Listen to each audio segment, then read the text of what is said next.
విశాఖలో మత్స్యకారులు గల్లంతు కావడంపై మత్స్యకార సంఘం నాయకుడు రామచంద్రరావు ఆవేదన వ్యక్తం చేశారు.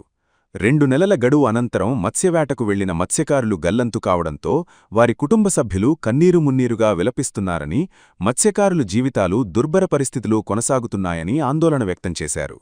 ఇప్పటికే హార్బర్లో అనేక సమస్యలున్నాయని, వాటిని పరిష్కరించడంలో ప్రభుత్వాలు ఘోరంగా వైఫల్యం చెందాయని మండిపడ్డారు. ముఖ్యంగా హార్బర్లో ఐస్ కొరత నిత్యం వెంటాడుతోందని, వేట విరామ సమయంలో ప్రభుత్వం అందించే మత్స్యకార భరోసా అందలేదని అన్నారు. గల్లంతైన మత్స్యకారుల ఆచూకీ కోసం గాలింపు చర్యలను ముమ్మరం చేసే విధంగా ప్రభుత్వం చొరవ చూపించాలని డిమాండ్ చేశారు. విశాఖపట్నంలో హార్బర్లో జరిగినటువంటి విషాదమైనటువంటి రోజు ఎంత విషాదంలో ఉన్నారంటే, మత్స్యకారులందరూ కూడా వాళ్ళ ఆచూకీ, భర్తలు యొక్క ఆచూకీ, వాళ్ళ కుటుంబాల యొక్క ఆచూకీ తెలియక సతమతం అవుతున్నటువంటి పరిస్థితి.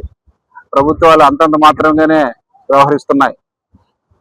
మరో విషాదమైనటువంటి ఏంటంటే, భోగాపురం కుమిలి ప్రాంతానికి చెందినటువంటి 7 కూడా వేటకి వెళ్ళాళ్ళు 7 కూడా కుమిలి ప్రాంతానికి చెందిన వాళ్లే, ఒకే కుటుంబానికి చెందిన వాళ్ళు.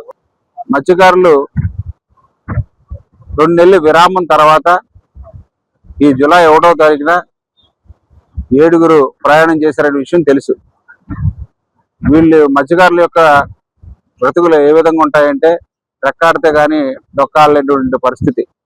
ఏదో కూలి వస్తుందని ఇంత తుఫాన్లో కూడా వాళ్ళు వెళ్ళి ఈ విధంగా పాపం ఆ గంగమ్మ తల్లి ఆశీస్సులు ఉంటే వాళ్ళు క్షేమంగా వస్తారని ఆ గంగమ్మ తల్లిని మనస్ఫూర్తిగా కోరుకుంటూ, నేను ఒక మత్స్యకార నాయకుడిగా ఎన్ని వ్యవస్థలకు చెప్పినప్పుడు కూడా, ఫిషరీస్ డిపార్ట్మెంట్ కానీ, కలెక్టర్ గారు కానీ, ఎవరికి ప్రభుత్వానికి చెప్తున్నప్పుడు కూడా ఎవరూ పట్టించుకోలేనటువంటి పరిస్థితి. ఎందుకు ఇలా జరుగుతుందో, ఇంత టెక్నాలజీ చంద్రబాబు నాయుడు ఒక పక్క నుంచి ఇంత టెక్నాలజీ డెవలప్ అయిపోయింది అండవే తప్ప, ఇప్పటి వరకు 6 మిస్ అవుతున్న 2 రోజులు గడిచినప్పుడు కూడా వాళ్ళకి ఒక భరోసాగా ఉండి వాళ్ళకి న్యాయం చేయాలని, మునిగిపోయింది 20 లక్షల రూపాయల బోట్. అది 20 లక్షల రూపాయల బోట్ అంటే మత్స్యకారులకి ఎంత కష్టమో మీరు ఆలోచించాలి. ఇలాంటి పరిస్థితుల్లో మత్స్యకారులను ఆదుకోవడానికి కేవలం ప్రభుత్వాలే తప్ప ఎవరు కూడా ఏమి చేసే పరిస్థితులు కాదు.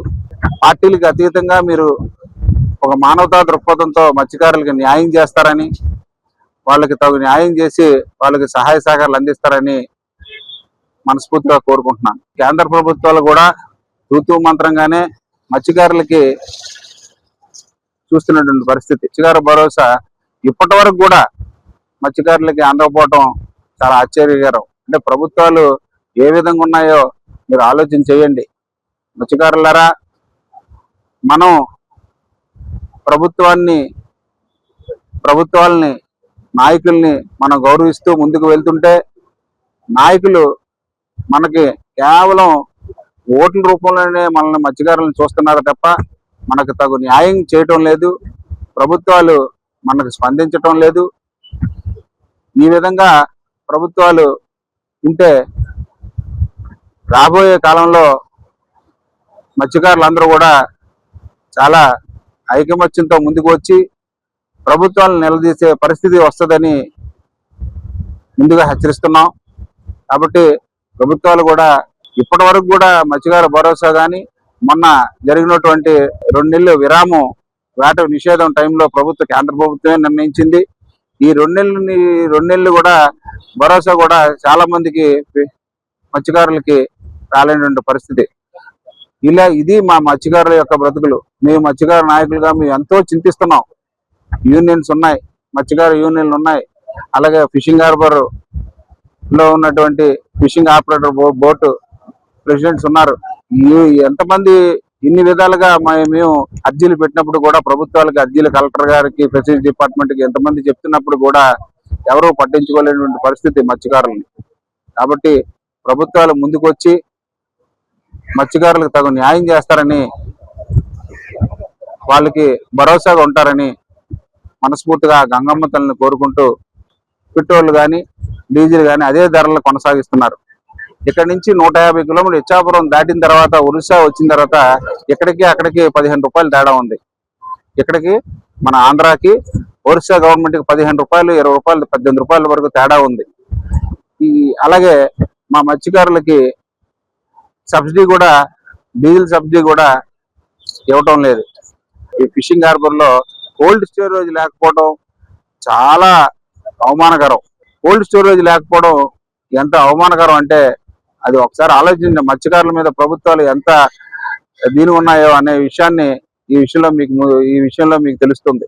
అలాగే ఐస్ కొరత మేము తీసుకొచ్చి వేటకి వెళ్ళిన తర్వాత మత్స్యకారులు ఈ చేపలన్నీ, రొయ్యల్ని, ఈ సీ ఫుడ్స్ అంతా కూడా స్టోరేజ్లు కూడా తక్కువ. ఈ మధ్యన 2, 3, 4 ఉండేవి, ఇప్పుడు 1, 2 ఉన్నాయి. అక్కడ ప్రభుత్వాలు ముందుకు రావాలి. ఇలాంటి సౌకర్యాలు మాకు కల్పిస్తే మత్స్యకారులు కుటుంబాల్లో ఆనందాలని మీరు చూస్తారు. ఎందుకంటే మత్స్యకారులు అందరూ కూడా ఇలాంటి అడగలేనటువంటి పరిస్థితి. ఎందుకంటే వాళ్ళకి అక్షరాస్యత లేనటువంటి వ్యక్తులు, మాలాంటి నాయకులు కూడా వచ్చి ఎన్ని అర్జీలు పెడుతున్నప్పుడు కూడా పట్టించుకోలేనటువంటి పరిస్థితి మత్స్యకారులు.